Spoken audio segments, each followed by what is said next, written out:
Okay, this is Unit 9, Lesson 2. We're going to fill in the other half of the foldable that you have on page 107 on transformations.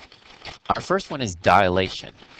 Dilate is a word you may have heard before. If you go to the eye doctor's office, they might dilate your pupils to make them larger. We're actually going to use dilate in this case in mathematics to mean both get larger and get smaller. So our code name is going to be shrink and grow.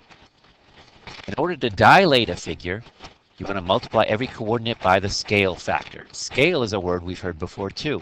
That's a word we encountered in Unit 6, proportions, when we were making, for example, a scale model. So we can make it smaller by using a scale model. We can also make a scale model, for example, of a cell and make it bigger. Factor simply means multiply, remember? So the factors of 15 are 3 and 5, and 1 and 15. Scale factor is something you multiply every coordinate by. So if you have a figure ABC, it has coordinates of A and B and C, and you want to multiply every single one of those, the X and the Y, by the scale factor. And then, of course, as in every transformation, you want to use prime notation when you graph the result. So A becomes A prime, B becomes B prime, and C becomes C prime in the image. Does it change the location? Yes, it sort of does. You'll notice it's still kind of in the same place, but it's moved out a little bit. If it shrank, it would move in a little bit toward the origin, which is 0, 0. So yes, it changes it, but only sort of. Does it change the size?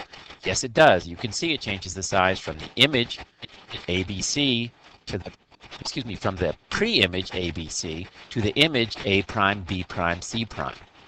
This is the only one of the transformations that will change the size. Does it change the orientation? No. You'll notice my Rocket Man is still facing in exactly the same direction, so he's still oriented toward the right.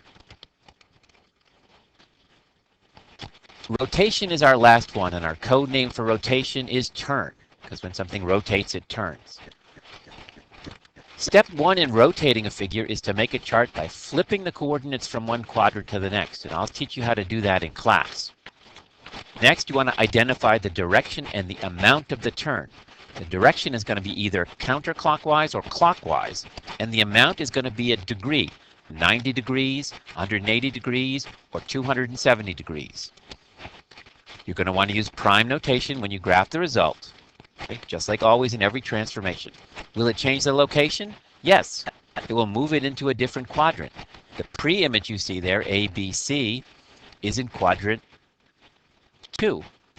The image A prime, B prime, C prime has changed to quadrant 3.